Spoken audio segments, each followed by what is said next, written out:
We choose to go to the moon in this decade and do the other things, not because they are easy, but because they are hard. Godspeed, John Glenn. Roger, 0G, and I feel fine. Okay, my feet are out. Okay, I'm out. Really looks funny out there. See my glove out there, Jim. Jimmy Moore, get back in. Okay. Good morning, Gordo. Yes, how are you?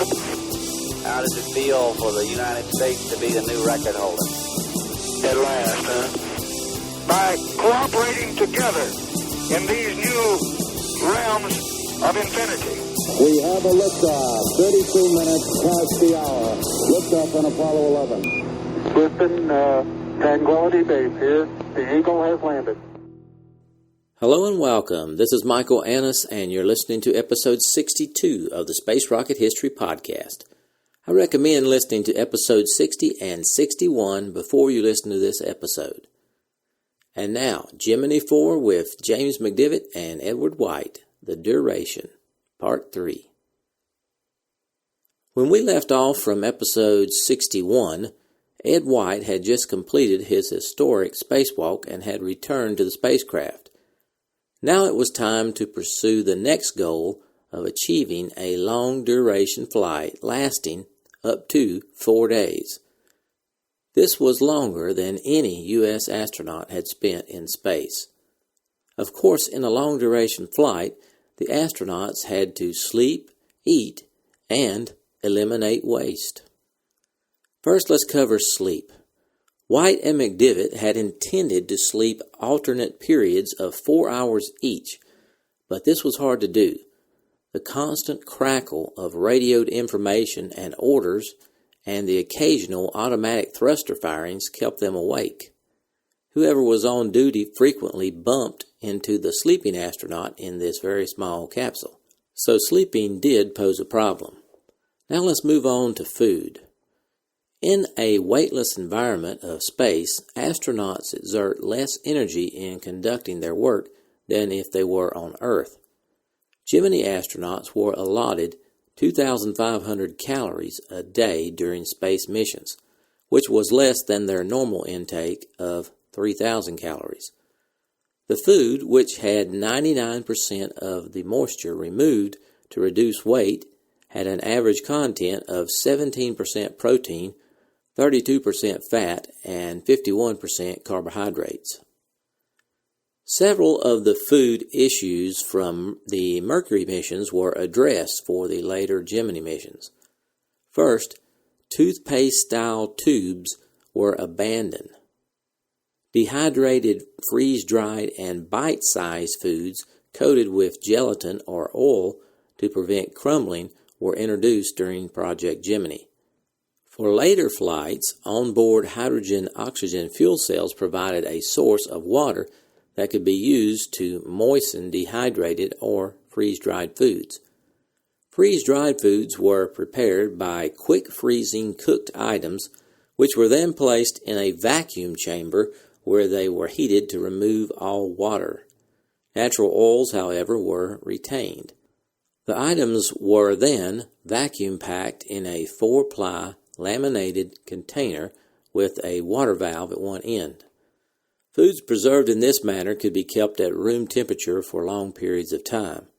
Gemini and Apollo food was prepared and packaged by Whirlpool Corporation in conjunction with NASA and the U.S. Army Laboratory in Natick, Massachusetts.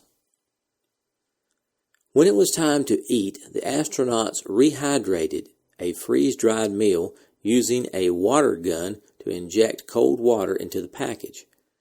After cutting the package open with scissors, the meal was ready to eat. Some meals included beef sandwiches, cereal cubes, peaches, beef with gravy, shrimp cocktail, chicken and vegetables, toast squares, butterscotch pudding, and apple juice, to name a few. Here's a clip on the food. Food has been planned as a working man's ration. 4 meals a day, 2,600 calories. Laid out on a table, it looks a little different from a regular meal. Plastic packages with bite-sized meals or freeze-dried food to be reconstituted with water. But it was good, solid, everyday fare. Meat, salmon, chocolate pudding, chicken, potato soup. first day, the astronauts ate the prescribed 4 meals a day. They would come down with only a portion of the last meal left. Keep in mind, the diets were specially devised to produce very little solid waste. And speaking of waste, this is how the Gemini astronauts dealt with it. Of course, during launch, the astronauts still wore a urine collection device inside their spacesuits. Later in the flight, they had 2 systems for dealing with waste. For urination, they had a hose with a condom-like attachment they could roll over their member and effectively urinate. Then the urine was dumped into space. For solid waste, things were a bit more complicated. The astronauts had a special blue bag. The bag had a ring of sticky tape around the end with which the astronaut would attach the bag to his behind. He would then defecate. But, of course, in zero gravity, the defecate did not fall away from his behind. To get around this problem, the bag had special shaped sections so the astronaut could use his fingers to grab the waste and pull it away from his behind and into the bag. He would then remove the bag and seal it. As if that wasn't bad enough, he would then squeeze the bag to burst a section that contained a germicidal fluid. Then he would have to squish it around so that the fluid got through the whole contents of the bag, and then the bag would be stowed in the spacecraft for return to Earth and disposal once they got back. On Apollo 8, they discovered the limitations of this system when one of the crew suffered a bad reaction to a sleeping tablet and had diarrhea as a result. I'll leave that to your imagination. Now let's turn our attention to the ground. Gemini 4 was the first of the program's longer missions. It imposed a set of new demands on ground control, which moved for the first time into a 3-shift operation. Chris Kraft acted as both mission director for the entire flight and flight director for the first shift. Gene Kranz directed the second shift and John Hodge the third. First shift focused its efforts on helping McDivitt and White carry out the flight plan.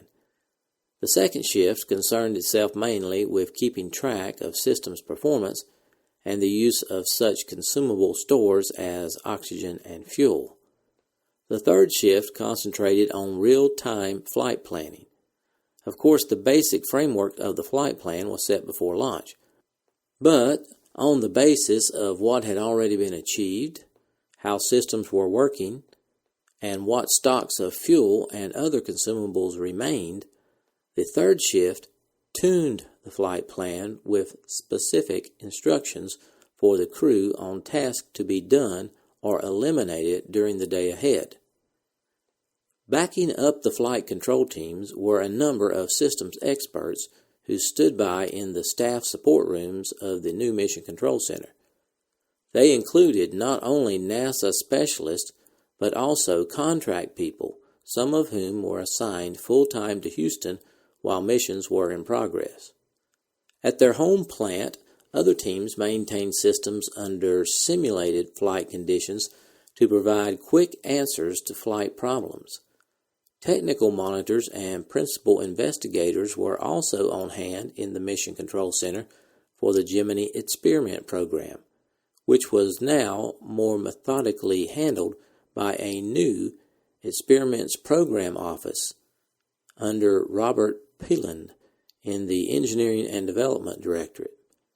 Gemini 4's 11 experiments made it the first American mission to bear some resemblance to the manned space laboratory that had long been a staple of space flight thought.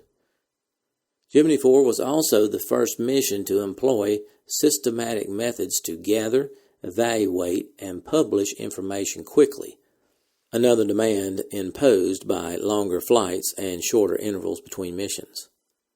Willis Mitchell and Scott Simpkinson of GPO headed the 150-person mission evaluation team that began work at liftoff and kept working through post-flight inspection and mission evaluation.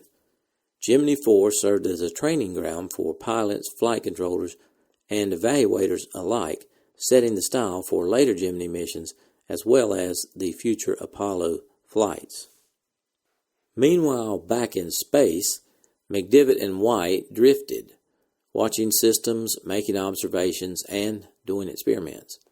A rigid constraint on fuel usage hampered most of these activities, although several of Gemini 4's 11 experiments were largely unaffected. Here's a clip on the experiments. His flight plan included 11 onboard experiments. For convenience, they may be roughly divided into medical, measurement, and photographic categories. There were 3 medical experiments: in-flight exercise, in-flight phonocardiogram, and bone demineralization.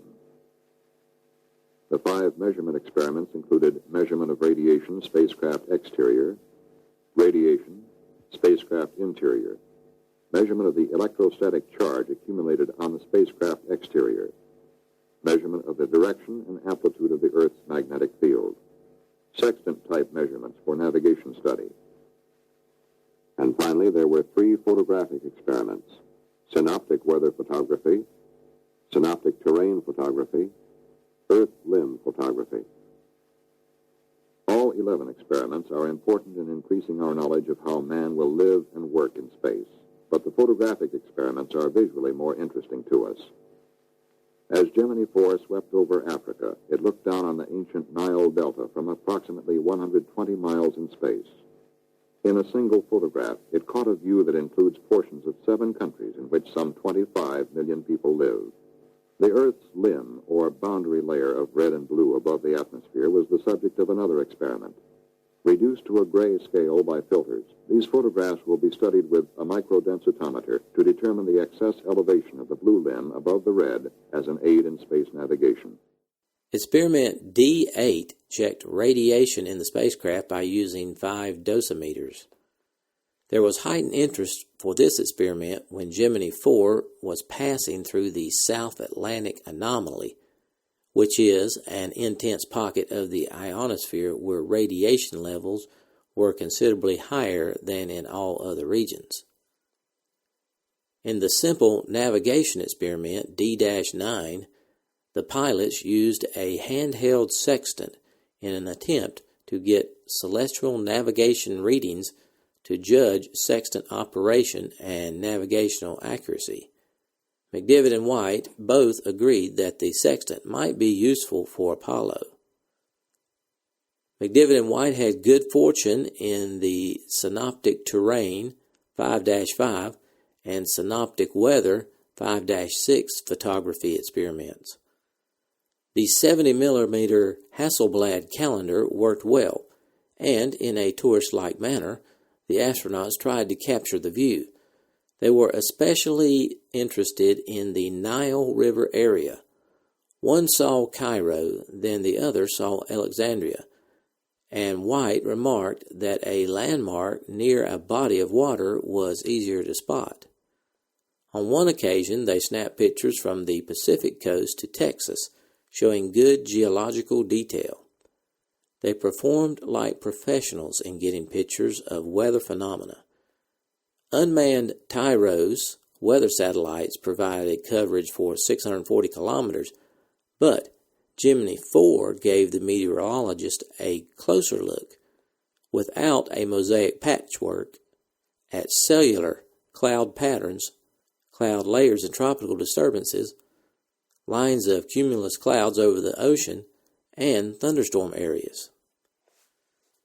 The crew used bungee exercisers, experiment M-3, more than had been planned, but White later said that his desire to do strenuous work dwindled during the flight, although, as McDivitt suggested, this might have been caused by lack of sleep. Both astronauts agreed that a systematic exercise program would be needed for long-duration missions. Sensors attached to pilots' bodies in the in-flight phonocardiogram experiment, M-4, gathered data on heart rates, especially during liftoff, EVA, and reentry. As might be expected, their heartbeats were essentially normal, except during these periods. The bone demineralization experiment, M-6, did show a greater mass loss in the small finger and heel than had been experienced by earthbound, bed-rested patients. One engineering experiment, electrostatic charge, MSC-1, gave higher readings than expected. Investigation later determined that thruster and water boiler operations produced some moisture, resulting in a higher electrical charge, which dissipated very quickly. Concerns that docking in space might generate a harmful jolt were then laid to rest.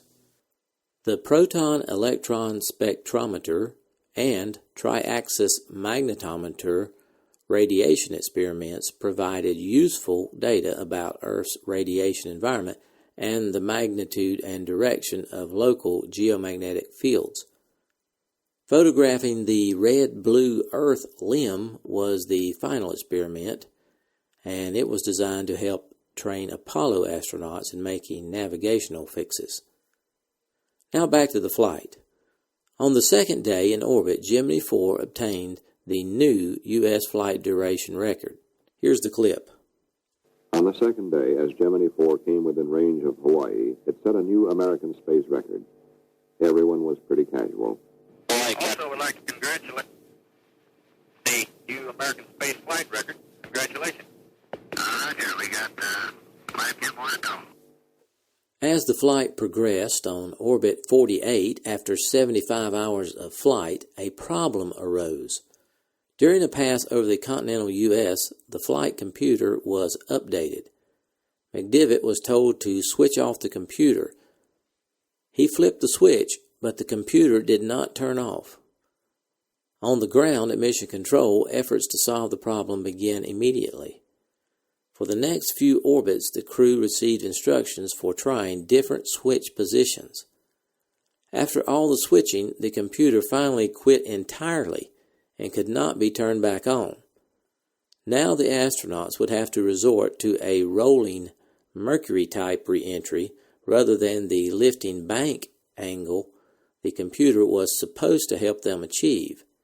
Here's a clip of the computer problem.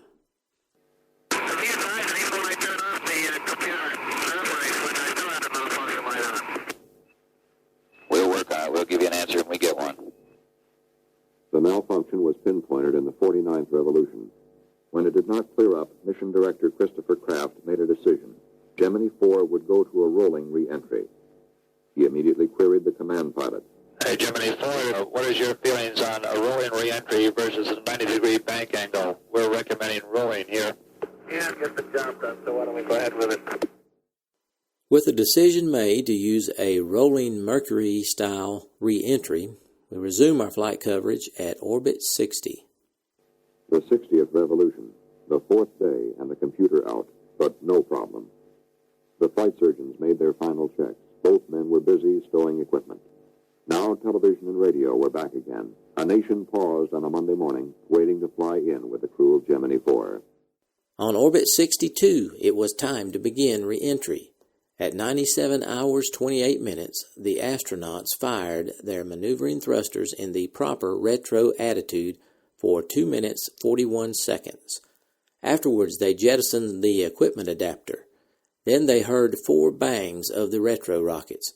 As White watched the brown, dusty Texas plains pass in review, he released the retro adapter. Here's the clip. Give him an 8-minute mark to retro 5. 74 Hawaii, stand by for an 8-minute mark to retro 5. 1, mark. Mark. Gemini 4 would fly the same type of re-entry as Gemini 2, an earlier unmanned flight. Feeling great. How about you? Gemini 4, Houston, Capcom. Well, you'll see the my 4. Roger, you said you're rolling reentry? Roger. Oh, your weather is still very good, Jim. Okay. At 120 kilometers, McDivitt started the rolling reentry. As the spacecraft rotated, the astronauts saw the adapter section trailing behind them turn into an orange mushroom as it burned. Without the computer, McDivitt and White suspected they would land short of the planned Atlantic landing point. The spacecraft was getting some lift, but they were sure it would not be enough. Now they could feel the increasing G's. White noticed no dimming of vision and no shortness of breath. The astronauts started talking and watched the instruments and enjoyed the scenery. Now I have something special, a recording of the astronauts speaking to each other on the capsule recorder during the reentry blackout period. Communications with the ground break off, but the onboard tape recorder is running. We listen to two men returning to Earth after 4 days in space. Look at us, we're making a fire too. Yeah, we're making a putting our ionization layer out. They're not reading the same more now, probably. This is Florida. Or is that Florida? I believe this. See it on your side? Yeah. They're red hot, you know. Sit back and relax. You ain't gonna do much about it from here out. No.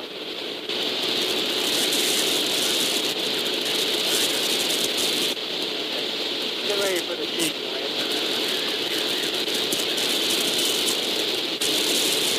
I think we got now about 5. What would you say, so? You know, it's kind of nice to have the Jeep stuff again. It is. It's making me dizzy going around in circles. Look at the paint coming out my window. Glad to kick the bow. We're just about ready to put the parachute out. Stand by. Okay, parachute's coming. There's a G-read. And it's a good one, isn't it? Nobody can read me now, but does that parachute look great? You're not kidding.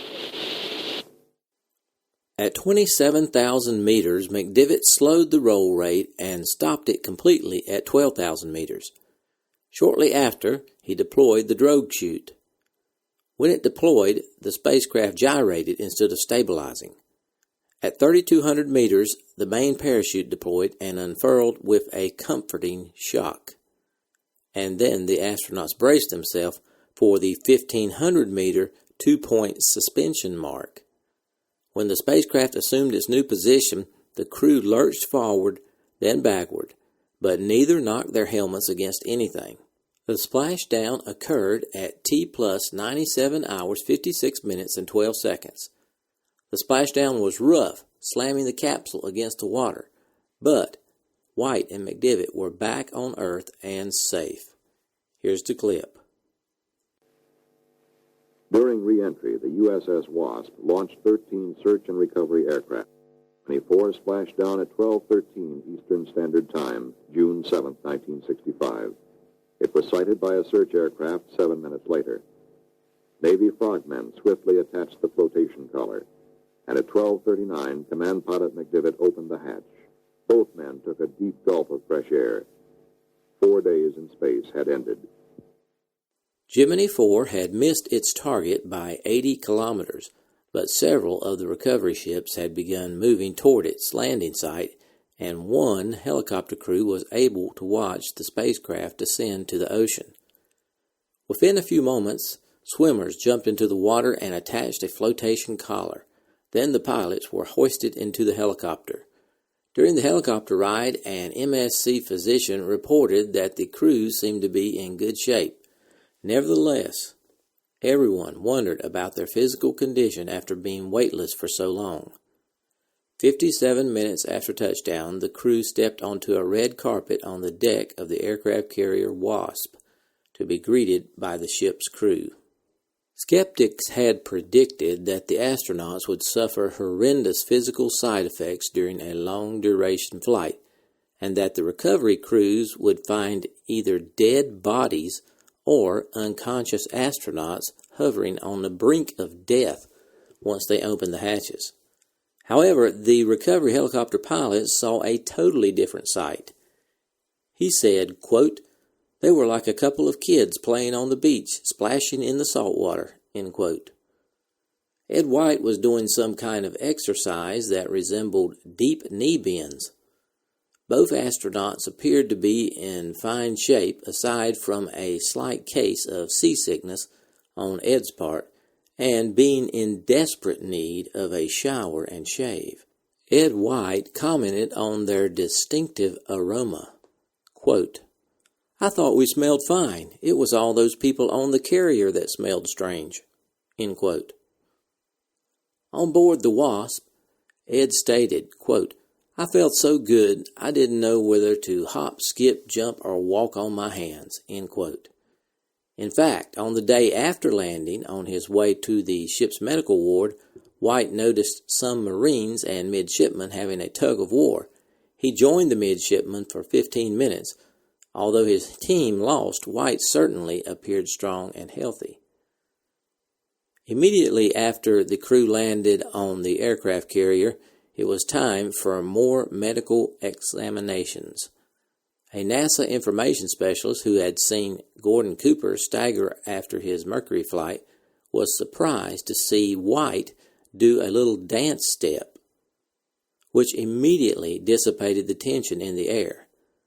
Dr. Berry and his medical team examined the jovial astronauts over the next 66 hours and discovered no major problems relating to their long-duration spaceflight.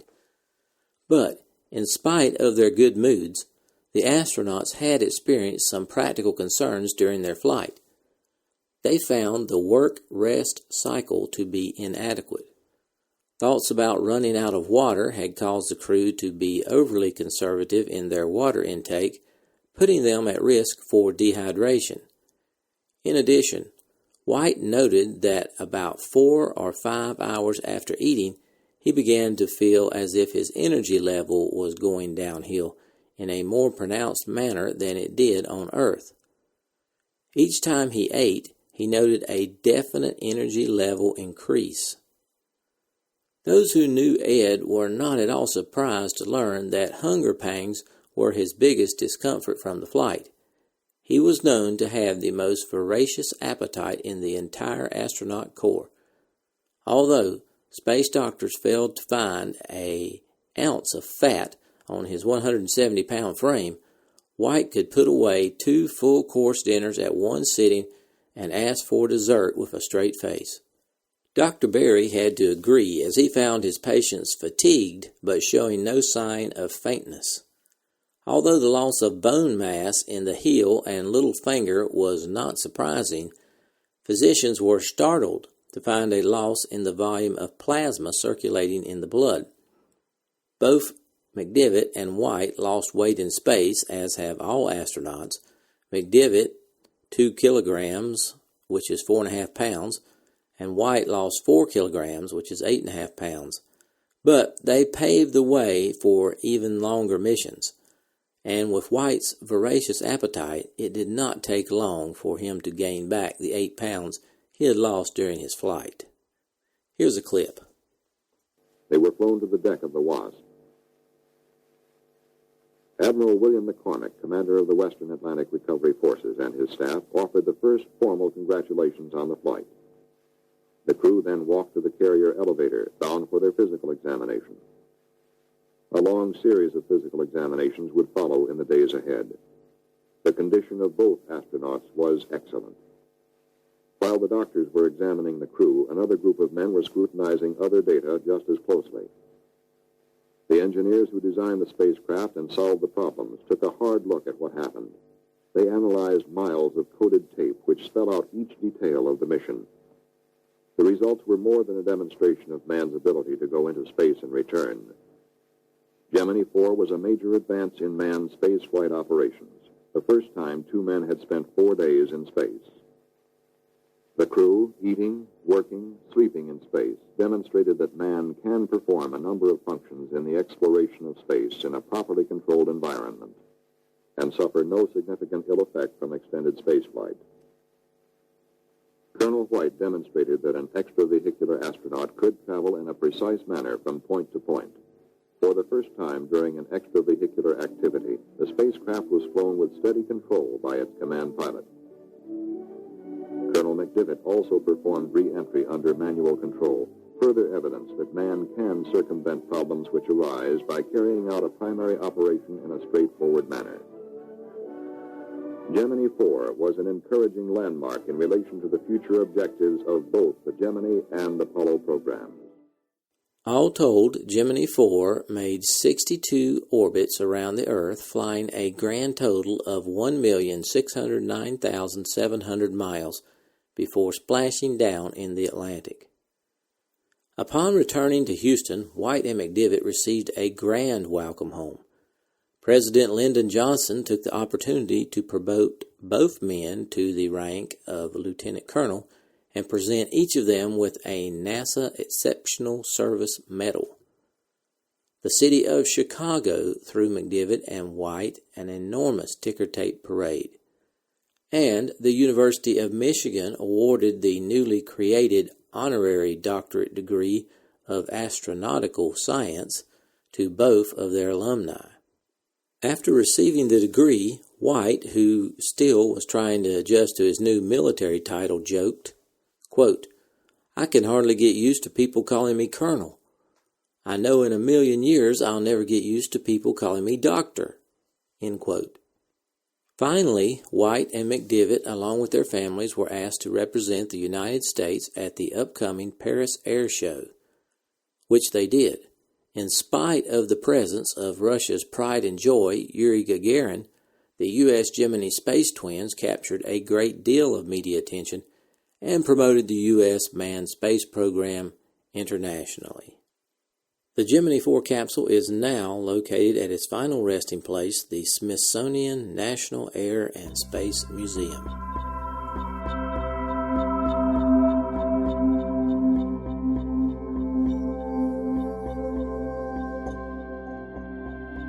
Thanks for listening to this archive episode of the Space Rocket History Podcast.